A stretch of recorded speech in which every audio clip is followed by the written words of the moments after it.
Hello दोस्तों, आपका स्वागत हमारे यूट्यूब चैनल वेब फार्मेसी में। आज हम बात करेंगे इलेक्ट्रोफिजियोलॉजी के बारे में। आइए देखते हैं कि इलेक्ट्रोफिजियोलॉजी जो है किसे कहते हैं। इस वर्ड को जो है समझने के लिए हम इसको जो है छोटे छोटे पार्ट में जो है डिवाइड करते हैं, तभी समझ पाएंगे कि इलेक्ट्रोफिजियोलॉजी किसे कहते हैं। चलिए देखते हैं। यहाँ इलेक्ट्रो का मतलब होता है इलेक्ट्रिसिटी यानी कि विद्युत। यहाँ फिजियो का मतलब होता है फंक्शन यानी कि कार्य, और लॉजी का मतलब होता है स्टडी यानी कि अध्ययन। चलिए इसके बारे में और डिटेल से बात करते हैं। Electrophysiology is that branch of biology. जो इलेक्ट्रोफिजियोलॉजी होती है वो बायोलॉजी की ब्रांच है यानी कि शाखा है, विच जो स्टडी माने अध्ययन करती है, हाउ माने कैसे, the organ of our body हमारे बॉडी के जो ऑर्गन होते हैं वो फंक्शन यानी कार्य कर सकते हैं यूजिंग इलेक्ट्रिसिटी, यानी कि हमारे बॉडी के जो ऑर्गन होते हैं वो इलेक्ट्रिसिटी का यूज करके जो है कैसे कार्य करते हैं। And how they send signal to one another, और जो सिग्नल को जो है एक दूसरे को जो है कैसे भेजते हैं। हम जानते हैं हमारे बॉडी में जो है दो प्रकार की जो सेल्स होती हैं जो इलेक्ट्रिसिटी का यूज करके जो सिग्नल को भेजती हैं। कौन से जो है सेल होती हैं, अगर हम इसमें बात करेंगे तो वो होती है न्यूरॉन और हार्ट की मसल। ये जो होती जो सेल हैं ये इलेक्ट्रिसिटी का यूज करती हैं और सिग्नल को जो है सेंड करती हैं एक दूसरे के पास। चलिए देखते हैं कि एक दूसरे का मतलब होता है एक सेल से दूसरे सेल की ओर। चलिए हम कुछ जो है टेस्ट के बारे में बात करेंगे जिनका रिलेशन जो होता है इलेक्ट्रोफिजियोलॉजी से। कहने का मतलब होता है कि ये टेस्ट जो होते हैं वो इलेक्ट्रोफिजियोलॉजी का है, हिस्सा है। फर्स्ट अगर हम इसमें टेस्ट की बात करेंगे, ईसीजी जिसको हम लोग जो है इलेक्ट्रोकार्डियोग्राम्स कहते हैं। इस टेस्ट का यूज हम लोग जो है कार्डियक इलेक्ट्रिकल एक्टिविटी यानी कि हृदय की जो विद्युत जो क्रियाविधि होती है उसके लिए हम लोग करते हैं कि हृदय जो है वो अच्छे से काम कर रहा है कि नहीं कर रहा है। नेक्स्ट अगर टेस्ट की बात करेंगे, ईईजी जिसको हम लोग जो है इलेक्ट्रोइंसेफेलोग्राम कहते हैं। इसका यूज हम लोग जो है ब्रेन इलेक्ट्रिकल एक्टिविटी यानी कि मस्तिष्क की जो विद्युत क्रियाविधि होती है उसके लिए करते हैं कि ब्रेन जो है अच्छे से काम कर रहा है कि नहीं। नेक्स्ट अगर हम बात करें टेस्ट की, ईएमजी जिसको हम लोग जो है इलेक्ट्रोमायोग्राम्स कहते हैं। इसका यूज हम लोग जो है मसल इलेक्ट्रिकल एक्टिविटी यानी मसल की जो विद्युत क्रियाविधि होती है उसमें करते हैं कि मसल अच्छे से काम कर रही है कि नहीं। हम बात करेंगे इलेक्ट्रोफिजियोलॉजी ऑफ न्यूरॉन, क्योंकि हम जो है नर्वस सिस्टम पढ़ रहे हैं इसलिए हमको जो है न्यूरॉन्स के इलेक्ट्रोफिजियोलॉजी के बारे में जो है बात करनी है। तो हमने अभी आपको बताया कि इलेक्ट्रोफिजियोलॉजी का मतलब होता है कि जो बॉडी की जो सेल्स होती हैं वो इलेक्ट्रिसिटी का यूज करके सिग्नल को जो है एक सेल से दूसरे सेल तक जो है भेजने का काम करती हैं। तो हमको जो है यहाँ जो है न्यूरॉन्स के बारे में थोड़ी सी जानकारी ले लेनी है कि न्यूरॉन्स जो होती कैसे इलेक्ट्रिसिटी का यूज करके सिग्नल को जो है एक न्यूरॉन से दूसरे न्यूरॉन तक भेजने का काम करता है। सबसे पहले न्यूरॉन्स के प्रॉपर्टी के बारे में जान लेंगे कि ये इसकी क्या विशेषता होती है। चलिए बात करते हैं इसमें।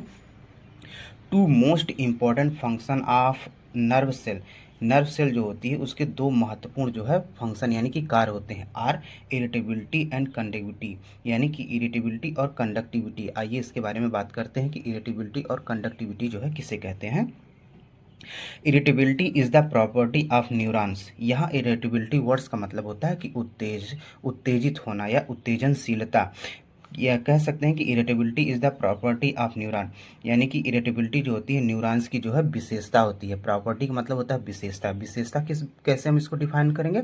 मान लीजिए कोई पर्सन है, वो बहुत ही लंबा है, बहुत अच्छा है, बहुत ही बढ़िया उसका व्यवहार है, ये उसकी प्रॉपर्टी। वैसे ही इरिटेबिलिटी भी न्यूरॉन्स की क्या प्रॉपर्टी है, बाई द्वारा which it respond to stimulus, यानी कि जैसे ही कोई स्टिमुलस मिलता है तो न्यूरॉन्स जो होती है वो उत्तेजित हो जाती है। एंड और change it into an impulse, neuron जो होती है वो स्टिमुलस को जो है इम्पल्स में चेंज कर देती है। ये भी इसकी क्या है प्रॉपर्टी है। और इसकी क्या प्रॉपर्टी है, कंडक्टिविटी। यहाँ कंडक्टिविटी वर्ड्स का मतलब होता है संवहन यानी कि ढोने की क्षमता। क्या ढोती है न्यूरॉन्स, बात कर लेते हैं। Conductivity is the property of neurons. Conductivity भी जो है न्यूरॉन्स की क्या है विशेषता है। By which is transmit impulse, neurons जो होती है इम्पल्स को जो है पहुंचाने का काम करती है कहाँ तक, टू मसल ग्लैंड और अदर न्यूरॉन, यानी न्यूरॉन्स जो होती है वो इम्पल्स को जो है पहुंचाती है मसल ग्लैंड और अदर न्यूरॉन्स तक। ये इसकी क्या है विशेषता होती है यानी कि प्रॉपर्टी है। हम इसमें आगे बात कर लेंगे। Impulse transmission is an electrochemical event. Impulse का जो ट्रांसमिशन हो रहा है वो इलेक्ट्रोकेमिकल घटना होती है। इलेक्ट्रोकेमिकल घटना मतलब होता है न्यूरॉन जो होती है इलेक्ट्रिसिटी और केमिकल के मदद से जो होती है वो इम्पल्स को जो है पहुंचाने का काम करती है एक न्यूरॉन से दूसरे न्यूरॉन तक। चलिए अब हम बात कर लेते हैं इलेक्ट्रोफिजियोलॉजी ऑफ न्यूरॉन्स जो है किसे कहते हैं। चलिए इसमें बात करेंगे। Neuron use electricity to convert signal into impulse. Neuron जो है इलेक्ट्रिसिटी का यूज करके सिग्नल को जो है इम्पल्स में जो है कन्वर्ट कर देती है। एंड दीज इम्पल्स, और ये इम्पल्स जो होती है ट्रेवल मतलब यात्रा करते हैं from one neuron to another. ये इम्पल्स जो होता है एक न्यूरॉन से दूसरे न्यूरॉन तक जो है यात्रा करते हैं, यानी कि पहुंचते हैं किसके द्वारा, बाय न्यूरोकेमिकल्स के द्वारा। ये है इलेक्ट्रोफिजियोलॉजी ऑफ न्यूरॉन। इसको और भी बेहतर तरीके से समझने के लिए हम जो है डायग्राम का यूज करेंगे, देखेंगे इसके माध्यम से हम जो है कैसे इलेक्ट्रोफिजियोलॉजी ऑफ न्यूरॉन्स को बता सकते हैं। मान लीजिए ये कोई नर्व सेल्स है, ये नर्व सेल है और इसमें जो आप थ्रेड स्ट्रक्चर जो देख रहे हैं इसको हम डेंड्राइट्स कहते हैं। ये डेंड्राइट जो होता है सिग्नल को रिसीव करता है और हम जानते हैं न्यूरॉन्स की ये प्रॉपर्टी होती है कंडक्टिविटी और इरिटेबिलिटी की। और क्या करती है ये जो होती है सिग्नल को जो है इलेक्ट्रिसिटी के माध्यम से जो है इम्पल्स में कन्वर्ट कर देती है। ये देखिए जैसे कोई सिग्नल आता है सेल बॉडी के अंदर, न्यूरॉन जो होती है उस सिग्नल को जो है इलेक्ट्रिसिटी की सहायता से जो है इम्पल्स में जो है वो कन्वर्ट कर देती है। इम्पल्स, इम्पल्स का मतलब होता है संदेश। ये संदेश जो होता है एक न्यूरॉन से दूसरे न्यूरॉन तक जाता है बाई किसके द्वारा, न्यूरोकेमिकल्स के द्वारा। फिर ये कहाँ चला जाएगा, सीएनएस के पास, और सीएनएस जो होता है इसको एनालिसिस करके जो होता है एक्शन लेता है। ये है इलेक्ट्रोफिजियोलॉजी ऑफ न्यूरॉन्स। हम अपने जो है सिलेबस के अकॉर्डिंग जो है दूसरे टॉपिक्स के बारे में बात करेंगे। एक्शन पोटेंशियल, जिसको हम लोग जो है नर्व इम्पल्स के नाम से भी जानते हैं। आइए देखते हैं। When a part of our body, जब हमारे शरीर का कोई पार्ट जो है रिसीव ए सिग्नल, सिग्नल को जो है प्राप्त करता है, सच एज जैसे, या उदाहरण के तौर पर a hand touching a hot pan, जैसे ही हमारा हाथ जो है किसी गर्म तवे से जो है संपर्क में आता है या फिर उससे टच होता है, देयर वहाँ जो is a sudden change in the electrical charge inside and outside the cell. जो सेल यानी कि जो नर्व सेल होती है उसके अंदर और बाहर जो इलेक्ट्रिकल जो चार्ज होते हैं वो अचानक से जो है क्या होने लगते हैं, चेंज होने लगते हैं। दिस वेव, ये जो तरंग of electricity, this wave of electricity, ये जो इलेक्ट्रिसिटी की जो वेव होती है is called an action potential. इसी इलेक्ट्रिसिटी वेव को हम लोग जो है एक्शन पोटेंशियल्स कहते हैं। विच जो carries the message to the brain, ये जो है मैसेज को जो है ब्रेन तक जो है ढोने का काम करती है। एक्शन पोटेंशियल को जो है डायग्राम के थ्रू जो है समझने का प्रयास करेंगे। ये होती है हमारी नर्व सेल और ये होती है डेंड्राइट। डेंड्राइट जो होती है वो सिग्नल को जो है रिसीव करने का काम करती है। जैसे सिग्नल जो है रिसीव होता है तो सेल बॉडी के अंदर चला आता है। हम जानते हैं नर्व सेल जो होती है वो सिग्नल को जो है इलेक्ट्रिसिटी का यूज करके जो है इम्पल्स में कन्वर्ट कर देती है। ये इम्पल्स जैसे ही आगे की तरफ बढ़ता है यानी कि एक्सान की तरफ, हम जानते हैं एक्सान जो होता है उसके ऊपर यानी कि बाहर की तरफ जो है प्लस और अंदर की तरफ जो होता है माइनस चार्ज होता है। जैसे इम्पल्स जो है आगे बढ़ेगा ये जो आप इलेक्ट्रिकल जो चार्ज देख रहे हैं ये चेंज होने लगेंगे, यानी कि प्लस जो है माइनस में और माइनस जो होता है वो प्लस में। इसी को हम लोग जो है इलेक्ट्रिकल जो है वेव्स कहते हैं और इसी वेव्स को हम लोग जो है एक्शन पोटेंशियल कहते हैं। एक्शन पोटेंशियल को हम लोग जो है और भी बेहतर तरीके से समझेंगे इसको स्टेप बाय स्टेप, यानी कि फेज में जो है। The process of action potential, जो एक्शन पोटेंशियल की जो प्रक्रिया होती है अकर्स पाई जाती है इन मेन माने होता है मुख्य स्टेज, कुछ मुख्य स्टेज में जो पाई जाती है। कहने का मतलब है जो एक्शन पोटेंशियल की जो प्रक्रिया होती है उसको समझने के लिए जो है हम लोग जो है इसको कुछ मुख्य स्टेज में बांट कर जो हम लोग जो है समझते हैं। अगर फर्स्ट की बात करें रेस्टिंग फेज, जिसको हम लोग जो आराम की अवस्था कहते हैं, देखेंगे एट दिस टाइम, इस समय जो होता है the cell is at rest, जो सेल होती है वो आराम की अवस्था में होती है एंड और is not sending any signal, और वो कोई सिग्नल यानी संदेश जो है नहीं भेज रही होती है। The interior of the cell, जो सेल का जो इंटीरियर भाग होता है इज नेगेटिव, वो नेगेटिव होता है compare to the outside. Cell का जो आउटसाइड वाला भाग होता है उसके कंपेयर में जो इंटीरियर जो भाग होता है वो क्या होता है, नेगेटिव होता है। एट अप्रॉक्सीमेटली, लगभग कितना होता है जो इंटीरियर वाला भाग होता है, -70 मिली वोल्ट। आगे बात करेंगे ड्यूरिंग दिस स्टेज, इस स्टेज की अवस्था में जो होता है यानी कि इस अवस्था के दौरान जो होता है both sodium and potassium channel, जो सोडियम और पोटेशियम चैनल होते हैं वो पूरी तरीके से क्या होते हैं, बंद होते हैं। हम दूसरे फेज के बारे में बात करेंगे डीपोलराइजेशन फेज। आइए देखते हैं इस फेज में क्या होता है। दिस इज द फेज, ये जो फेज होता है वेयर, जहाँ द एक्शन बिगिन, जो एक्शन होती है वो शुरू होने लगती है। कैसे? व्हेन, जब ए सिग्नल इज रिसीव, जब कोई सिग्नल जो है रिसीव होता है, प्राप्त होता है, तो एक्शन की जो है वहाँ शुरुआत होने लगती है। The sodium channel of the cell membrane open, जो सेल मेम्ब्रेन में जो सोडियम चैनल होते हैं वो खुल जाते हैं।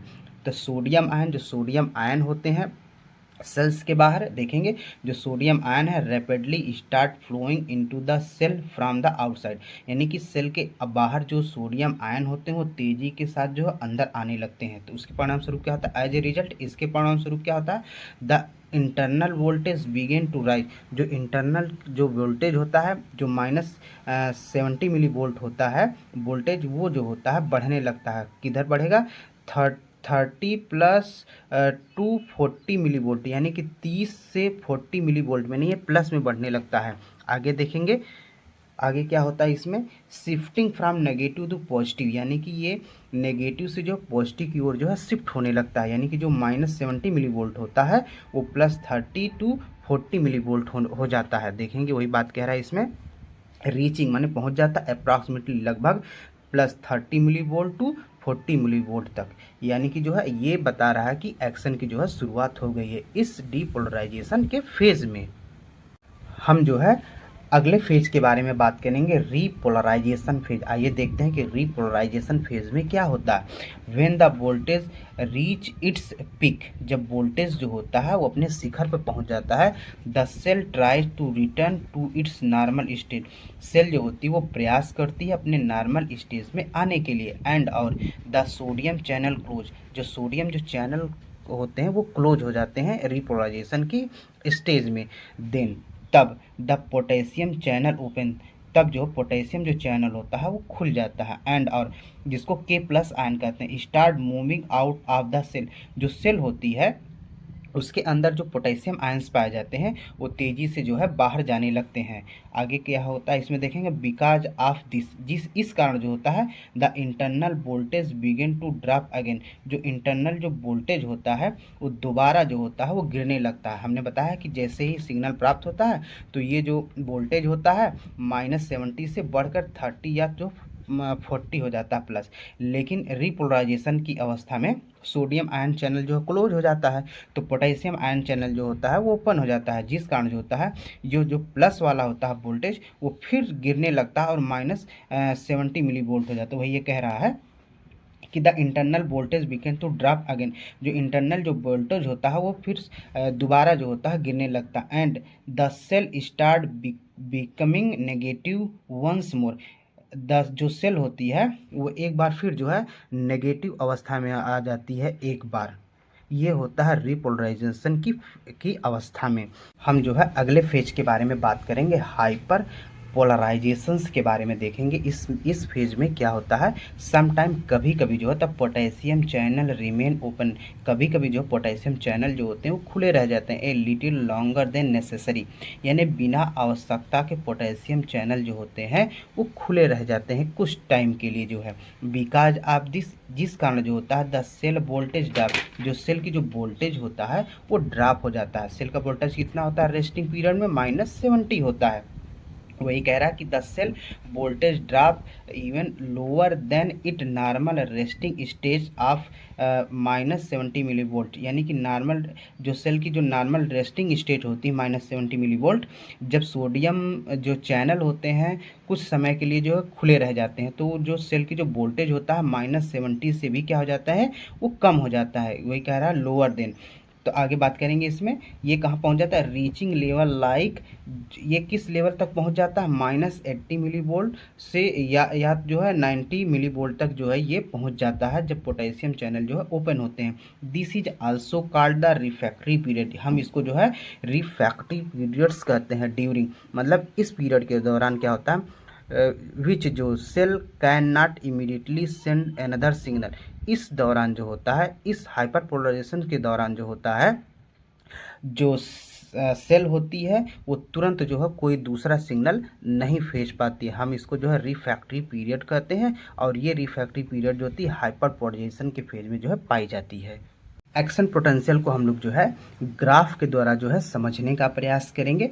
रेस्टिंग, ये जो लाइन आप देख रहे हैं ये रेस्टिंग फेज को इंडिकेट करता है। जैसे कोई स्टिमुलस मिलता है, ये रेस्टिंग फेज जो होता है डीपोलराइजेशन फेज में जो है कन्वर्ट हो जाता है। डीपोलराइजेशन का मतलब होता है क्योंकि उस समय सेल के अंदर जो वोल्टेज होता है वो माइनस होता है। जैसे ही डीपोलराइजेशन में कन्वर्ट होता है ये +30 या जो है 40 प्लस में जो है कन्वर्ट हो जाता है, जिसको हम लोग डीपोलराइजेशन फेज कहते हैं।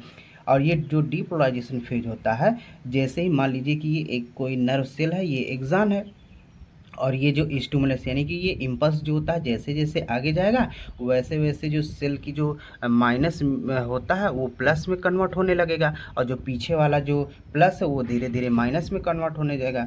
जैसे जब वो अपनी नॉर्मल स्टेज में आएगी तो हम उसको जो है रीपोलराइजेशन कहते हैं। और ये रीपोलराइजेशन कभी कभी जो है हाइपर पोलराइजेशन में जो है कन्वर्ट हो जाता है। क्यों? क्योंकि उस समय जो पोटेशियम चैनल होते हैं कभी कभी जो होते हैं वो खुले रह जाते हैं, जिस कारण जो होता है सेल की जो वोल्टेज होता है -70 रेस्टिंग फेज जिसको हम कहते हैं वो बढ़कर जो है -80 या 90 हो जाता है। इसी को हम लोग जो है हाइपर पोलराइजेशन कहते हैं।